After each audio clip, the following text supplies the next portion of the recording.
time? Yes, Very well. Thank you, ma'am. Okay, good morning, everyone. It's 10 o'clock. Let's call this meeting to order for February 12th, 2019 of Polk County Commissioners Court. At this time, we would ask for Gerald Morris, First United Pentecostal Church, to come lead us in prayer. Father, we are thankful for your kindness, your love, and your blessings upon the United States of America, the state of Texas, and Polk County. We acknowledge that we need your help, we need your wisdom, we need you to direct our steps. We live in a dark world, and your word is light. And we ask that the light of your word would give us direction as we make decisions. We will always acknowledge your blessings and be thankful. Lead us and guide us. Keep your hand upon us. In the name of the Lord Jesus we pray. Amen. Amen. Thank you. Shaleil's not here today, so join me in pledges to the flag. Attention to the flag. I pledge allegiance to the flag of the United States of America and to the republic for which it stands, one nation, under God, indivisible, with liberty and justice for all. Now the Texas flag. Honor the Texas flag. I pledge allegiance to thee, Texas, one state, under God, one and indivisible. Thank you. Thank you, Brother Morris. We appreciate it.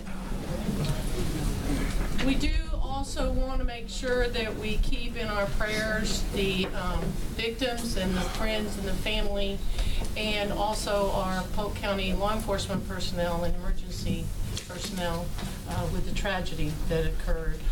So please keep them in your thoughts and in your prayers. Okay, public comments. Do we have anyone that signed up for public comments? Very well. Informational reports. Item A, yearly informational reports from Permits Inspections Department and Lower Trinity Groundwater Conservation District. Rebecca, you want to start? Good morning. How are y'all today? Okay, this is our yearly report for 2017-2018. We've sold 2,528 permits, and of that, 422 were 911 addressing permits, 184 were septic permits, 589 were development permits.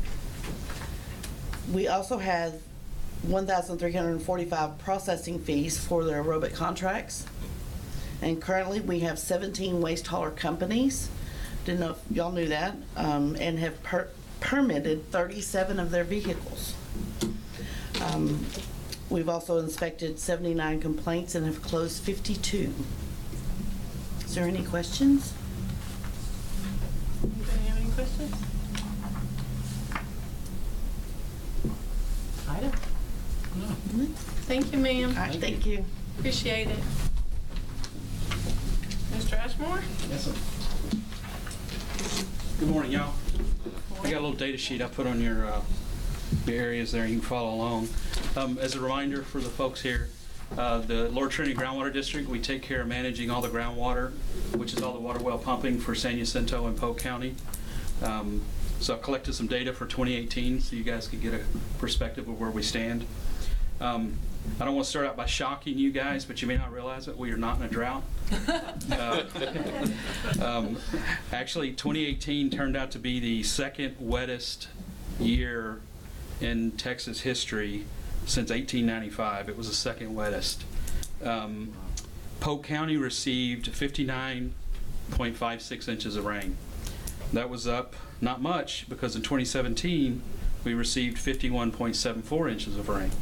So it's been pretty wet, and that's a good thing for us. As you know, we also actually measure the aquifers that are underneath our district, which is the Gulf Coast aquifer, and the northern portion of Polk County is the Jackson-Yaga aquifer. Starts around Corrigan and goes up. That aquifer last year was up 1% in total volume, and it was actually up by 5% since 2014 when I started working at the district and measuring it.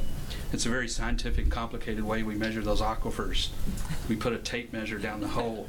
When it gets wet, we know where the aquifer's at. So no NASA satellites for us. District commercial water well pumping was actually down. That's the the commercial use of water wells, either for oil and gas use or for the public water supplies that sells water. It was down by 4.5% in 2018, and actually down 8% over the last 2 years. And of course, that would be due to the rainfall. A lot of people not using it for agricultural and watering the yard and such. District commercial well permits, we issued 9 of those. That's new commercial water wells. In 2018, we'd issued 8 in 2017, so that was up by 1. For residential, for homeowners that put in wells, we issued 136 permits for private residential wells. That was up from 110 wells that we issued in 17. For oil and gas, we issued 7 permits for water well usage. That was up from 6 in 2017. We're part of an organization called GMA 14. We plan all the water for Southeast Texas. It's made up of all the counties around here. Every 5 years, we have to issue a report to the state. It's called DFC's, Desired Future Conditions, where we tell the state how much water we're planning on going to be needing. We currently are under a DFC plan that goes out to 2020. The next plan we're going to be issuing takes us out to 2070. We'll be submitting that next year or the year after. I'm currently collecting all the water that we've been using for agriculture, municipality, et cetera, private use. I'll be putting the forecast in. I don't see any changes to that. When we submit that data, the state calculates it and gives us back something called the maximum available groundwater. It's a limit that says here's how much water your county can use. I'll talk about that again in a second. The district currently has registered 1,263 homes with residential wells. We've only been collecting that data since 2006 when the voters put us in, created us. We have 234 commercial water wells, and that equals 3 billion gallons of water that was used, or 8.9 acre feet, as the scientists say. Our MAG for the district that the state allows us to use is actually 53,000 acre feet. So we only use roughly 18% of the amount of water that we're allowed to use. So that's a very good thing. As you guys know, the legislative session is in right now. It's usually a lot of groundwater bills throughout the state because there's people always buying about who owns the water, who's going to own the water, how do we sell water, etc. Currently, we're tracking 29 groundwater bills that have been submitted, but we expect that to double. The deadline is, I think, March 8th or something this year. But of the 29 that's been filed so far, none of them, reviewing them would adversely affect the county or our district. But I'll let you guys know if something hits the radar that would bother us. So based on the data, we're in very good shape. If you guys want to grow us economically or residentially, we can handle it from a groundwater standpoint. That's it. Okay, any questions? I have one comment. I appreciate the article on the Loose Bio project recently. Yes, sir. It's kind of been one of the best kept secrets for our area up here. You know, no one really knew what was going on, and every time you were at a meeting where there was something about water and you brought it up, it's like, you know. Well, I can't take credit for it. Greg and them asked us to come up with something. I understand, but I appreciate that article being publicized. Good. So we know what's going on up here, how it might affect us in the future. I appreciate that. We'll try to take special attention and do that a little more often. Get people educated, not just locally, but we'll try to talk about all the water planning stuff going on statewide. All right. So What would happen if we reach the maximum allowable use of water? we would tell the state that we need more water, and then we would have to vie against the counties surrounding us. Since there's only so much water, it has to be balanced between all the counties. Currently, the 800-pound gorilla is Conroe, Montgomery County, south of us. They're pretty much out of groundwater, trying to switch over to surface water. So it would be a battle trying to get an allotment from them. An alternative would be to switch to more surface water use.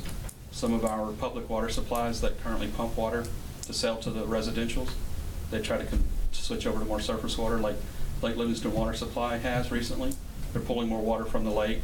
The city of Livingston gets all their water from the lake now. So that's what we'd have to do. So if Montgomery County runs out, they would come to us and some surrounding counties and have. They want more of our allotment, yes, sir. So that's what we're always. What would we say? Well, currently, my board of directors has directed me not to release any of our DFCs to them. So I'll be holding that as long as I can. Okay. So they'll be pulling from both San Jacinto County and Polk County, because we don't touch Montgomery County, but being San Jacinto County does. Our Gulf Coast Aquifer starts at the northern end of Polk County, and flows down and actually into Mexico. So the inflow starts up here in the recharge zone, goes through San Jacinto into Montgomery County. So as they pull more, it has a drawdown effect on us. So, you know, we are lucky. We're what I always call water rich here, as opposed to many more counties south of us. Which means we always have water marketers wanting to come here, take our water and put pipelines and sell it to the municipalities. And that's not happening currently going to Conroe. Well, that's We the have- reason they were created, is to stop that. Yeah, I mean, to protect us. the private property rights is why we're here, is to make sure we get a balance between the commercial and the residential property rights. We currently only have one permit that we've allowed to export water, and it's been sitting dead for 2 years. They haven't actually done anything with it, but they would have to pay a lot of money to export the water. Are you allowed to say who that's to?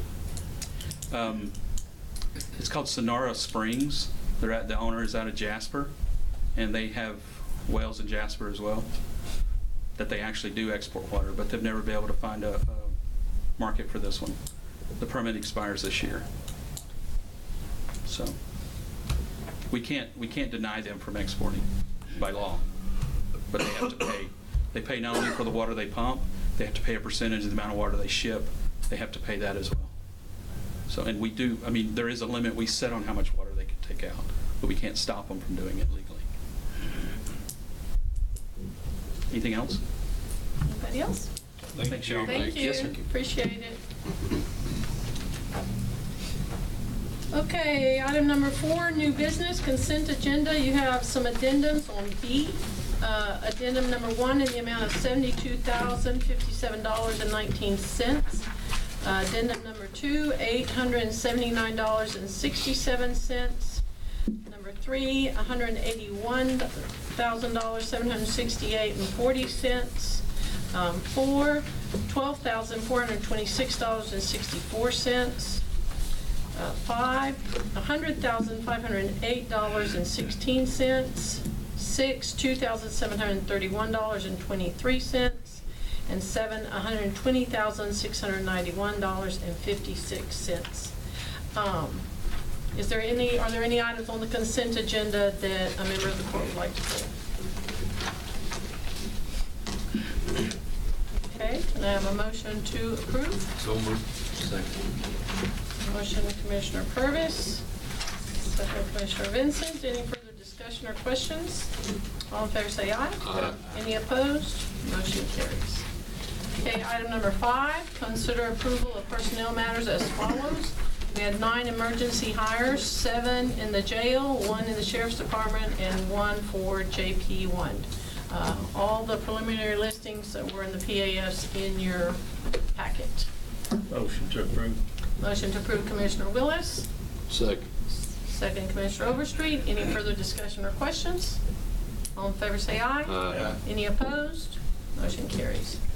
Item number 6, consider request for revisions and/or amendments to the budget as follows. A, the FY 2019 budget revisions and FY 2018, FY 2019 amendments as presented by the County Auditor's Office. All of those were also in your packet for your review.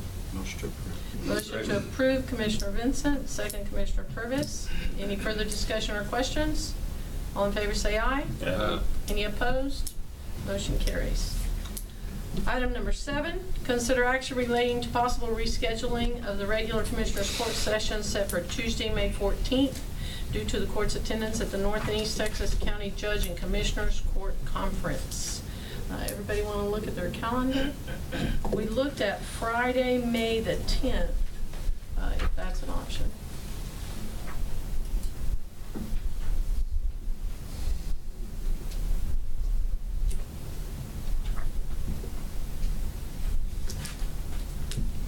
This should work for me, I guess. That's way off for me, man. Sounds good. Well, I didn't want to miss it. Last time we didn't reschedule, and then I had people going, we didn't reschedule. Sounds good. Be prior to the conference, I'd be Yes, good with me. yes, sir, it would be the Friday prior. Will that work? Can I have a motion to that effect? So moved. Commissioner Overstreet, second Commissioner Purvis, to move the regularly scheduled May 14th meeting to Friday, May the 10th, same time, Yes, 10 o'clock. 10 a.m. Very well. Any further discussion or questions? All in favor say aye. Aye. Any opposed? Motion carries. Item number 8, consider order authorizing the sale of fireworks during the Texas Independence Day period of February 25th, 2019 through midnight, March 2nd, 2019. A copy of the order is included for your review. After hearing Mr. Ashmore, do you all I think it'll be safe. Okay, can I have a Well- motion? Yes, so moved. Commissioner Purvis, second Second. Commissioner Overstreet. Any further discussion or questions? All in favor say aye. Any opposed? Motion carries. Item number 9, consider approval to advertise for bids for 2 new pickup trucks and 1 excavator for Road and Bridge Precinct 4, with optional trade-in of 1 used excavator to be funded from the issuance of legally authorized debt through Precinct 4. That's Need that. your agenda. That's my agenda. I need to replace some equipment. The pickups, one of them will go on the internet sale, and if they don't do decent on the trade on the excavator, I'll do it on the internet sale. So, Very well.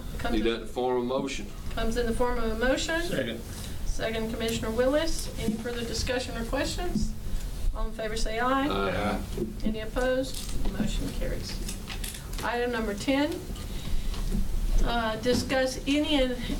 discuss and consider any and all necessary changes to the county policies relating to overtime compensation. On item A is overtime compensation. We reviewed our overtime compensation policy. We discussed it with TAC and looked at the FLSA requirements. And you have a change on it there. And basically what would happen is as long as the money is available, and the wage and associated benefits are available in the department's budget, and if the majority of the employee's essential duties include construction projects that cannot be completed in inclement weather or wet ground conditions. Sounds good to me. So Okay, moved. come as a motion from Commissioner Purvis. Do I have a second? Second. Commissioner Overstreet. Any further discussion or questions? I question the inclement weather because there could be some cases where the weather's good, but you may have a bridge blown out or road damaged by heavy equipment or something, and the weather is good. Does that mean you don't get? Oh, no, sir. You would still be able to continue with your regular duties just like you normally would. Okay? So you would continue doing that with your comp time, with the same way it's set up. This would be to take care of those times when, like this year and last year, it's the only way for us. No, I didn't read it that way. I thought it was just that, No, you could continue doing that also. yeah, but we can work them overtime anytime we want to. Well, Not just, The way the policy was written was special circumstances, and so then that got changed to inclement weather also. So you're still gonna have both options now. You're gonna have the comp time and the inclement weather.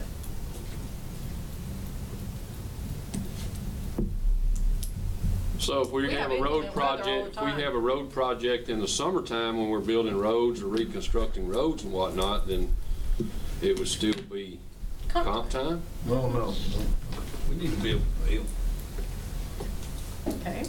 I mean, yeah, we can't just look into the weather, because inclement weather now, but it's got us behind and we're not gonna catch up till. Well, the Way in the purpose, future. you would be behind because of the inclement weather.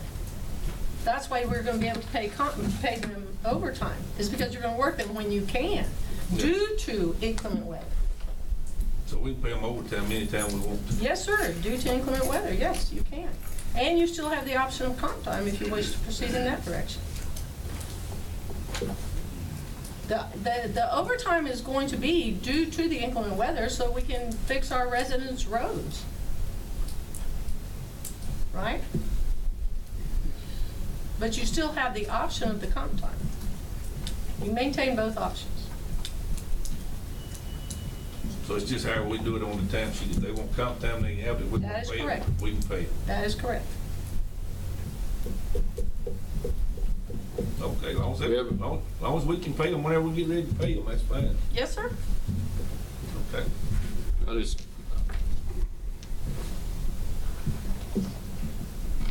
I mean, You have both options available to you, is what it it is. doesn't, it says it has to be inclement weather or wet ground conditions. No, it's because the inclement weather or wet ground conditions created the issue Okay. for you.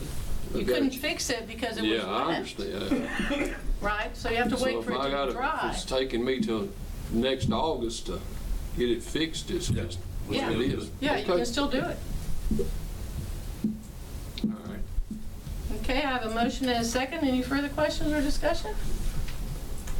All in favor say aye. Aye. Any opposed? Motion carries. Okay, item 10B, longevity pay accrual period. There was some discussion previously about changing our longevity pay to where people could receive their monies prior to the Black Friday, Cyber Monday, all the things that have developed around the Thanksgiving. So what we did was we took a look at it. Now that we are changing, now that we're changing over our HR, this was an opportune time to do it. And so what we've come up with is that we can do that, and I don't see Terry here today. There she is. And the treasurer's office is interested in pursuing this also because this would allow them some time to review people that are off on leave, that they have not been able to, get all their documentation together. And so this would allow us to do our longevity pay immediately, based also on our current fiscal year.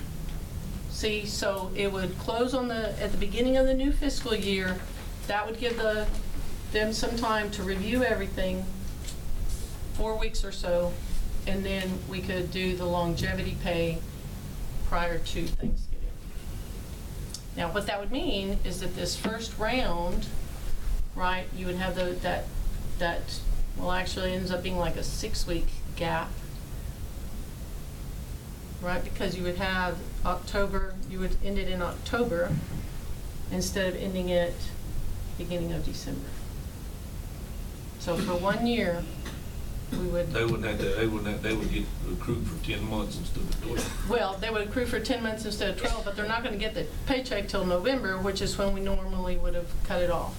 And the agreement is that when the checks are given, okay, when they receive those checks, they must still be employed by the county. So they would not receive the check on October 1st.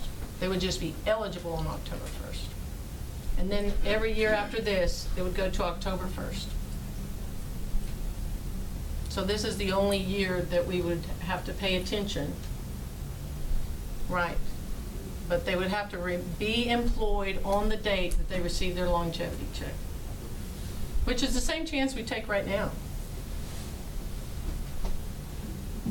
They don't receive their longevity checks on January 1. They receive their longevity checks in early December.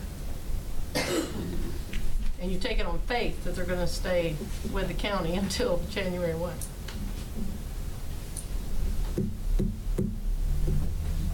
So moved. Second.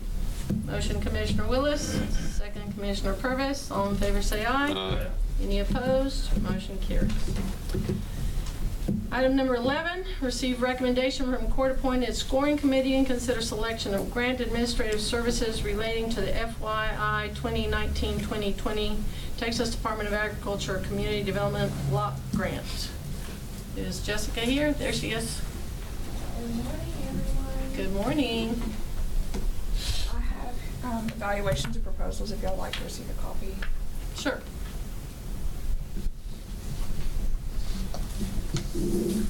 Thank you.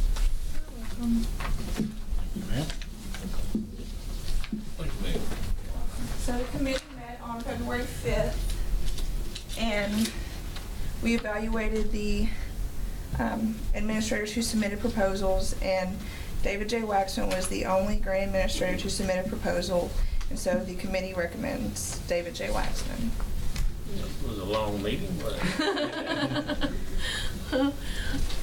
Okay, so Commissioner Overstreet, you want to bring that as a motion? So maybe you moved. can't? Second. Yes. Second, Commissioner Vincent. Any further discussion or question on Mr. Waxman? All in favor say aye. Any opposed? Motion carries. Okay, 12 is still yours, Jessica. And the second page is, Hold on just a second, let me read this, just for the record. Thank you.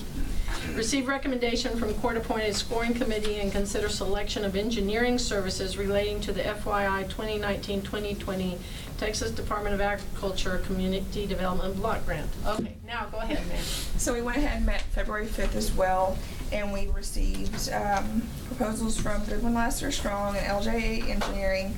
After the committee, we rated the proposals.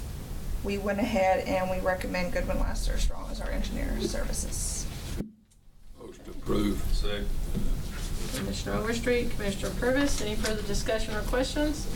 All in favor say aye. Aye. Any opposed? Motion carries. Thank you, Jessica. Okay, workshop. Do y'all wish to take a break or shall we just proceed? Let's roll. It's only 10:30. Okay, A, discussion of county projects to be considered for Hurricane Harvey Recovery Program, and B, discussion of county projects to be considered for the FYI 2019-2020 Texas Department of Agriculture Community Development Block Grants. And Mr. Waxman is here with us today.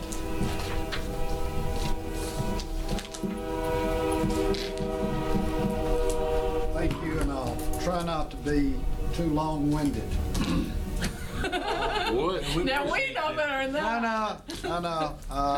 Look, so we understand each other, most all of you know that the General Land Office is the administrative entity for the slightly over $5 billion that the state of Texas was given in HUD disaster money. Unfortunately, only a very small portion of that money is for infrastructure, less than 11%, which is not a lot of money. And what's worse is that in Deep East Texas, we got an inordinately small amount of money. What matters, I suppose, more than anything else is what I'm about to hand you out, because this is your allocation as an entity in Deep East Texas, one of the 7 affected counties. This is going to tell you kind of what you need to know. We only got a certain amount of money to be able to expend, and there are some rules that come with it, as always. And so here it goes. Without making it any more complicated than it needs to be, the allocation is $995,241,000. And yes, I know that you have Million? $1 million. Yeah. That's right. Okay, now it is also true that you have money for buyouts, and we're not going to worry about that right now. We're just going to talk about infrastructure. So yes, there's a separate set aside of money for buyouts, and it can only be used for buyouts or acquisition. You can't move it over to infrastructure, which would be a nice thing if we could do that. It's a housing directed activity, and the state wants to keep it that way for the time being. So I can only talk about these things in 2 separate fields. So in any event, okay, the regs say, the law says that 70% of the money that you expend has to go to projects that are 51% or greater low mod. And you guys have heard this before. I know you have. And I gave you the exact amount of money here that has to go to low mod. But it's also true that when you stop and think about it for just a little bit, there's 30% of your grant could actually go to non-low mod. Okay, that's also true.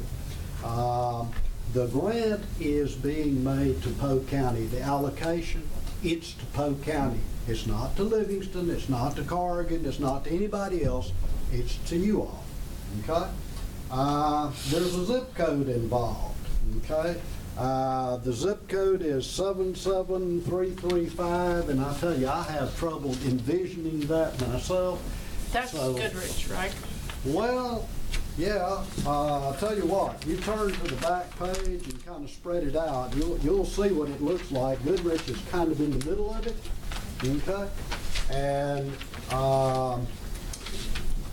I think it's important to look at this thing. I've given you a colored version that's maybe a little easier to read.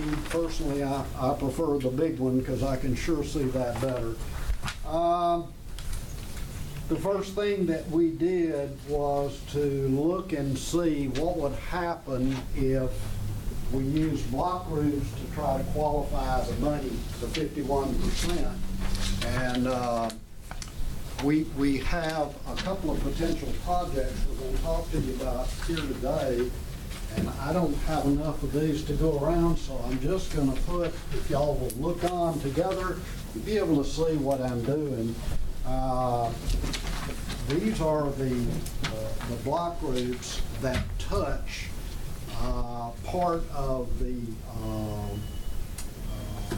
zip code.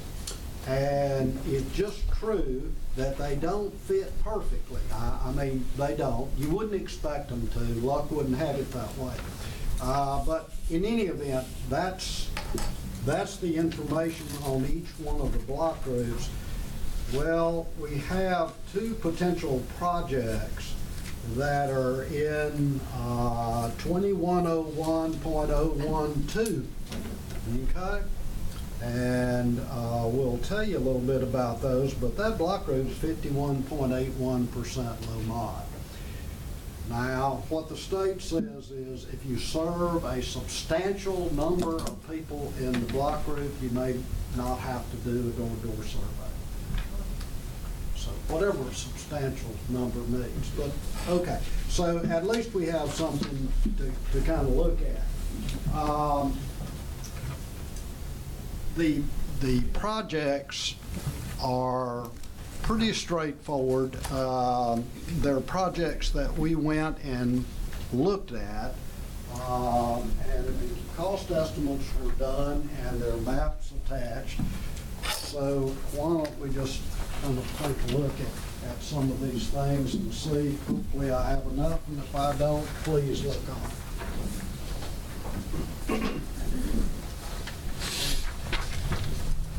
Okay, these are a couple of cost estimates that Mr. Oates came up with.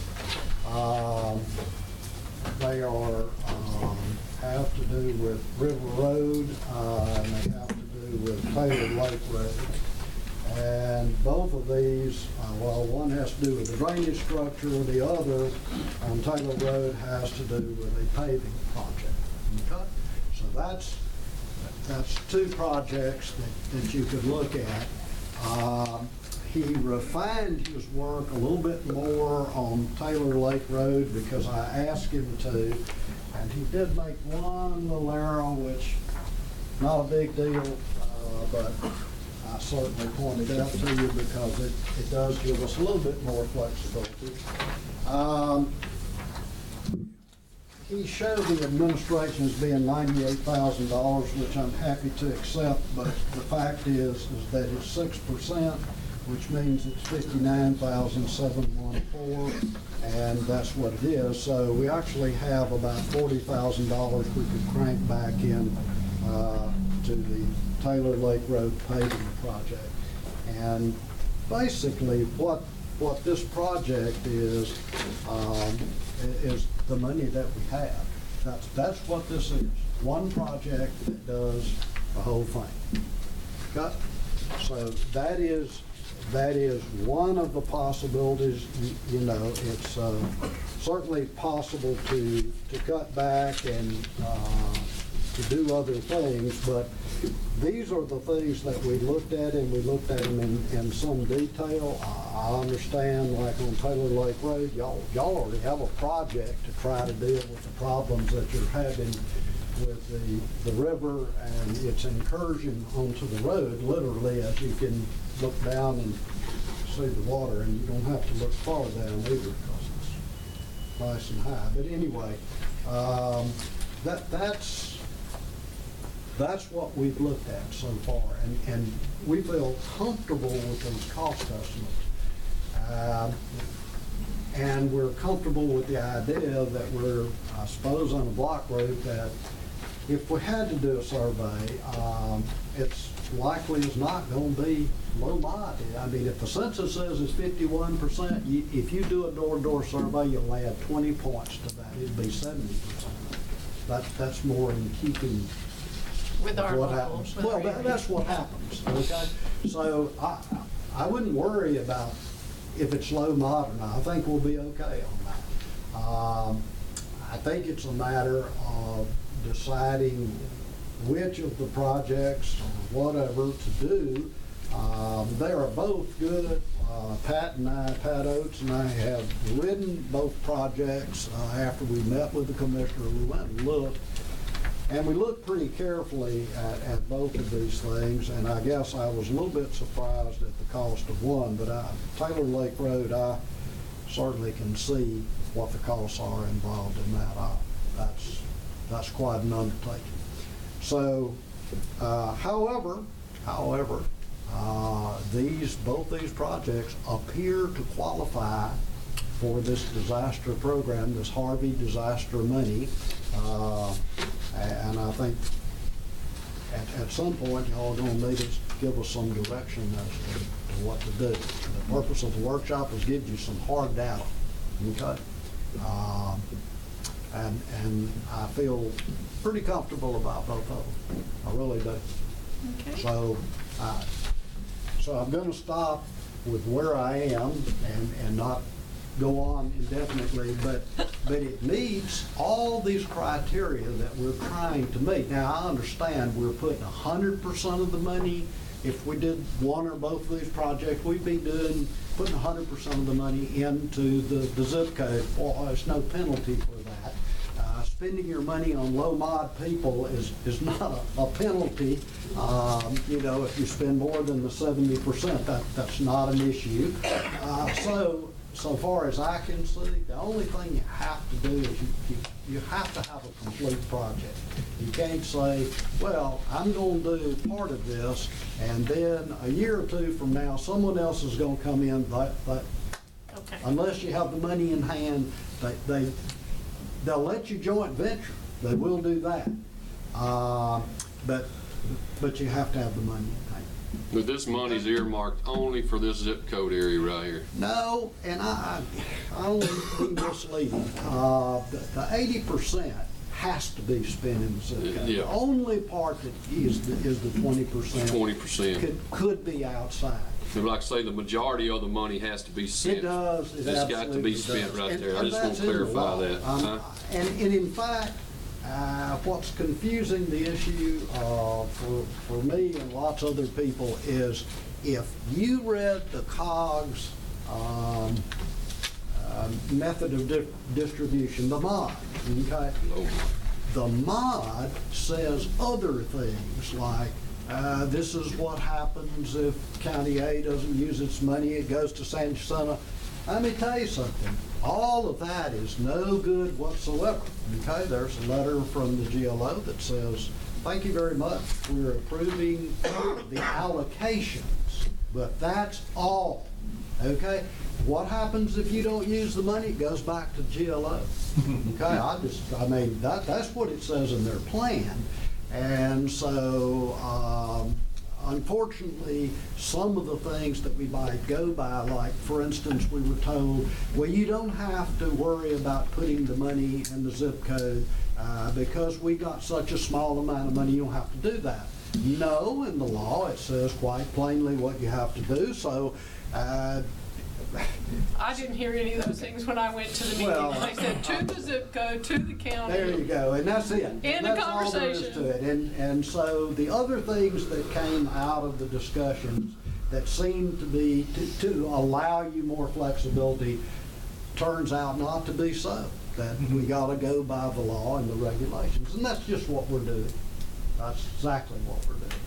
So I looked at both projects. I see the need for both of them. If we had enough money, you know, we would just do both of them. We might be able to cut back on the road. The other project is an expensive project too, and the money that we're looking at is what we have. And not expecting some other county to donate theirs to us. It's not going to be that way. So. Okay, so basically, since both of those projects are in Commissioner Willis's precinct and the zip code, then we will, I'm assuming you would like to put this on a future agenda for approval? Okay, so we'll put it on future agenda for any and all necessary action. I got you. Okay, well. And make sure we get that. We want to refine, now we have time, but we want to begin doing the things that we need to do to be sure we meet the 51%, and also to refine the numbers. You have to be comfortable with them, and you have to be comfortable with them, because, you know. Well, and certainly you can, you know, start refining the numbers and working on the project, and we'll just make sure that we put it on next quarter agenda. That's fine. It'll be the very next quarter agenda. That's not a problem at all. Now that all the We information. just need the direction, where are we going? Okay, now we have a good idea where we're going, and we've done plenty of research on this, so Yeah. I don't think it would be a problem whatsoever. So, I just wish we had a little more money, because I gotta tell you, we could be doing both of them just as easily as we could be doing one of them. But anyway, that's where we are.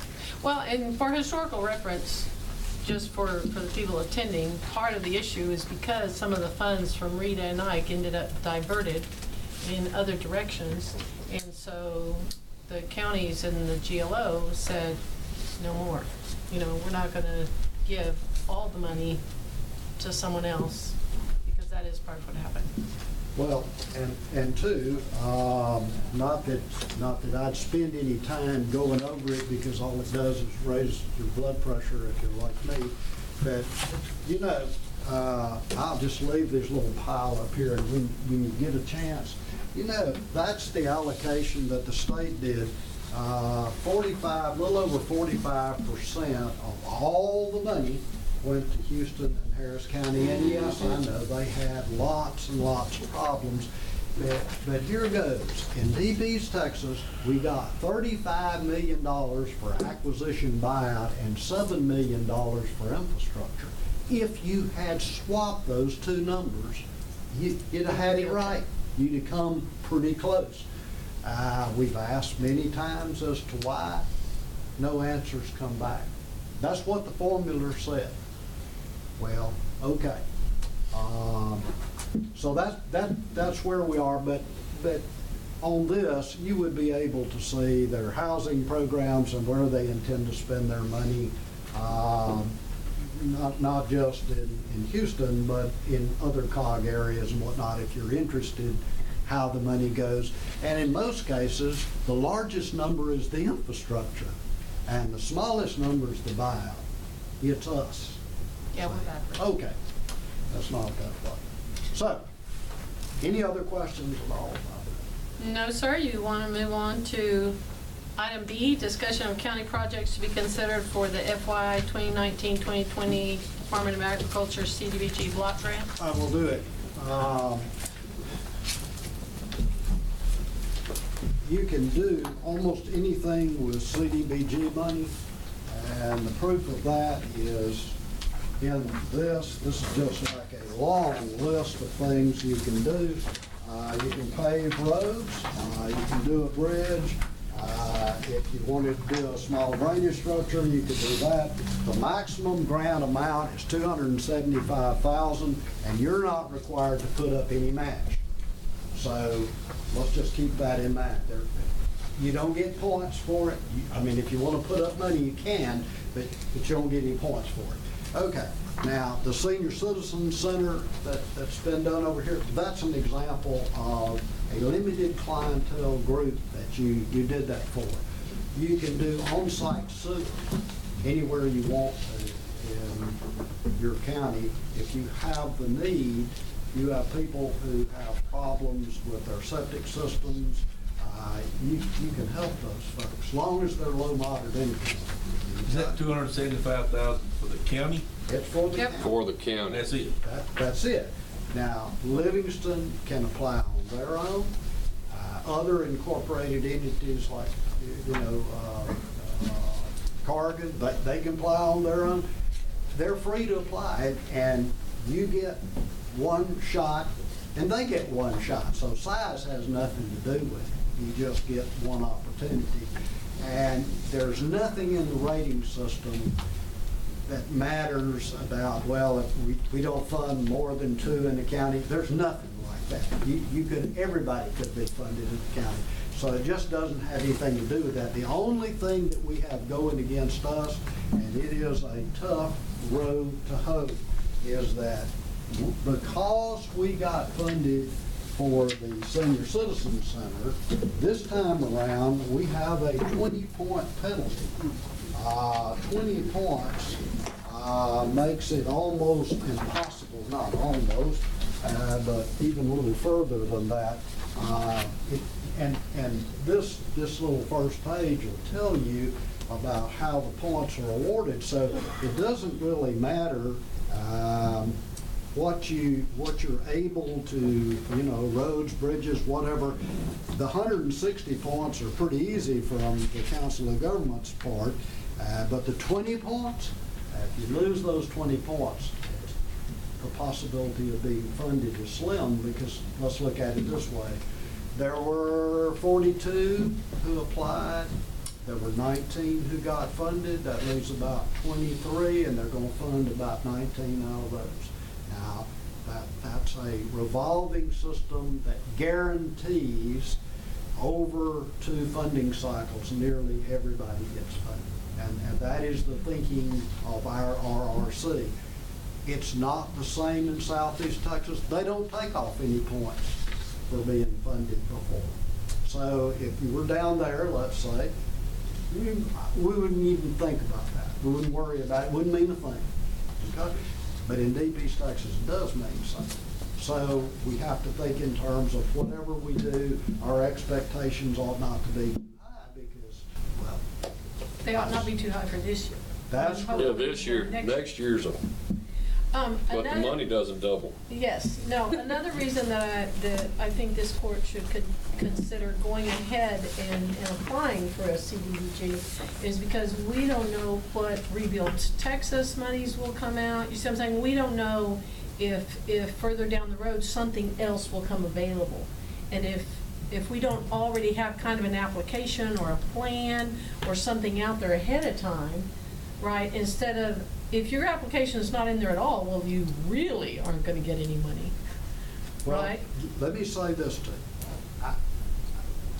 I can't say that. I can only say that if you have a really good idea, it may work for one of the other things that arrive. For instance, the state now says they're going to fund fire trucks and they're going to fund other things. Emergency vehicles, ambulances, even watercraft, emergency watercraft. So that's a separate pot of money, and that's coming later. So in theory, if you happen to have the right project, that might work. So that's a possibility. I received some of that information and forwarded it to all our volunteer fire departments. Good. For their consideration. You bet. And Courtney also disseminated that information. Right. So. And there's an application guide already, and so we can see we've done it in other states. And the only thing we're going to tell you is that I believe in this it says that it can't be more than 5 years old. If you buy a fire truck. But don't buy a used fire truck. I mean, if you're going to do it, I know. We've done plenty of them, and the maintenance bills are more than the whole thing was worth. Yeah, you certainly can end up getting 2 trucks instead of 1, but you can't make either one of them run. That gets to be the problem, and so, but that's a call we don't make. That's a call of the state, and they just say it can't be more than 5 years old. So. Yeah. Perhaps that'll work itself out. But you're quite correct. That's a separate pot. It won't have anything to do with the regular CDBG program. And if we could find one of those volunteer fire departments that served a big enough area, let's 7-mile radius in one of these zip codes, well, not zip codes, in one of the block groups, it might qualify as 51% like that. And fire truck qualifies just as good under the regular program as it does under this program. Well, that would qualify Goodrich. So I think the deadline's creeping up on us, so. Yeah, it is, and we have to, have to make a choice. When is the deadline? March the 13th. March 13th. Yep. And so whatever, we know what the costs of on-site sewer are. We can always find out about the cost of a fire truck. That's not a problem. Those kinds of things not too hard to do. What we're trying to do is not get into a situation where we have to do a door-to-door survey, because sometimes that takes time and people don't want to be bothered with it and whatnot, and I understand that. But Okay, we also had some requests from the Big Sandy area, On the water system. Signo, Dollarsville Signo Water Corporation. Mhm. that We is, went out there and looked at that. Huh? that is a real project. Yep. I mean, for sure. Which we are certainly willing to look into. What I did, I thought that it would be okay if we went out and looked, and I called the engineer that's used by the Water Supply Corporation, and he wanted us to go through procurement. He didn't want to look at it. All I wanted to know is it fixable? Can we do this and this? So I really wasn't asking him to make some kind of commitment. But quite honestly, you have to look at things or you just don't know what you're talking about. And that is a very good project. The tank, the lines, that's all good stuff. That's what they're asking. The school, in fact, has too small a line, and that school serves as one of your emergency shelters. Yes, sir. Memory doesn't take me It does. wrong. So, I mean, besides it being the school, it is also an emergency shelter, and that line that goes to it is just too small. So they could use a tank, they can use some more lines, and they can certainly Filtration use a system. line for that. Yeah. That would just be a big deal. And again, you don't have to fix every line in their service area. We're not saying that. You just find out what's bad, and I know what we saw was bad. That looks like a CDBG project. It does. Okay. So, Then also we had, the city of Goodrich had some issues also, but I don't have any further information on that. Would they they would be able to apply on their own, Yes, wouldn't they they? need to apply on their own. Well, and that's what we did. We actually sent them the information and said, you all need to make application on your own.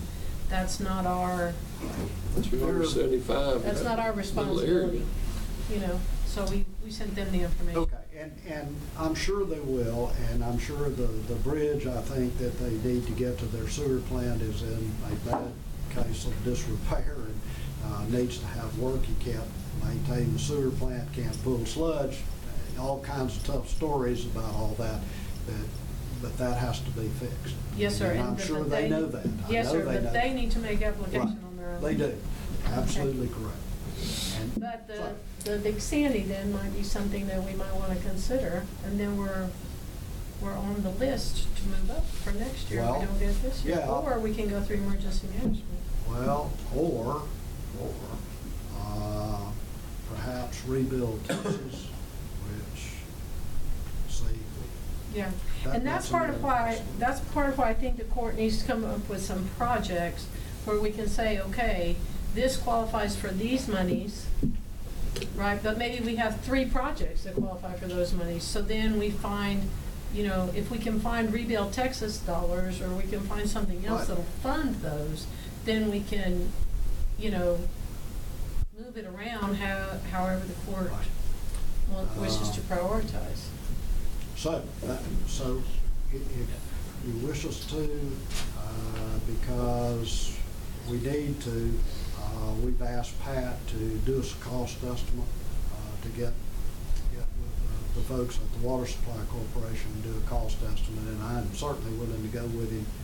I know what I looked at, I know what we looked at, and so I think I could explain that to him, and he could prepare us a cost estimate.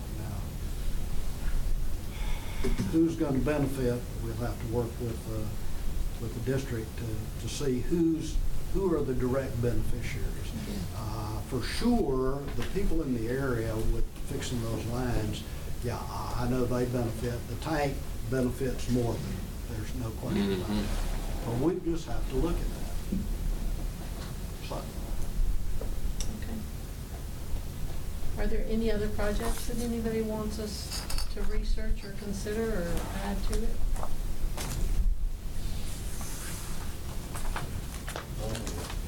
I'm not sure yet. Okay, well, if there's something else that you all want us to add, I know that the Dallersville Segno, they have been trying to get some assistance. It's a real project. None of these things we're talking about aren't real projects. That's kind of the point. I mean, so having some type of list, more than just a list, for me, what it takes is, a few words of description, a map, and a cost estimate, so I know what ballpark we're playing in, because it depends. Some of the funding agencies will give more and some less and whatnot, and you have to kind of tailor it to what you're doing. Right. No, absolutely you do. Okay, I so understand. that's part of it, and we're looking at some other foundation money too that they're not worried about low mod. Yes, sir. Which makes it real interesting. One of the things that I would like for you to discuss with the court is the capability, and we would have to get the information probably from our permits office, of being able to go in and provide assistance, like especially to the elderly and to the low mod, in terms of their septic systems, their home septic systems. You all did this once upon a time. This has been many years ago, but the county did this. And the only thing that you can say about on-site sewer that's not true about other projects is it can be in all 4 precincts. See, it doesn't have to be in one precinct, because it's going to be 100% low mod. Got to be low mod to qualify for it. You can have a rating system that says if you were damaged by the hurricane, we give you points. If you're elderly, we give you points. We do that. We have a rating system pretty close to that we turn in with the application. And then later on, if we're funded, we sit down with everybody. We have a local group that we sit down with, and they decide, hey, look, let's take into account some other things. And we take applications and go from there. But these things are not cheap, and whether it be a trickle system, or whether it be an aerobic system, or a conventional septic system, it is what it is, and it depends on where you live.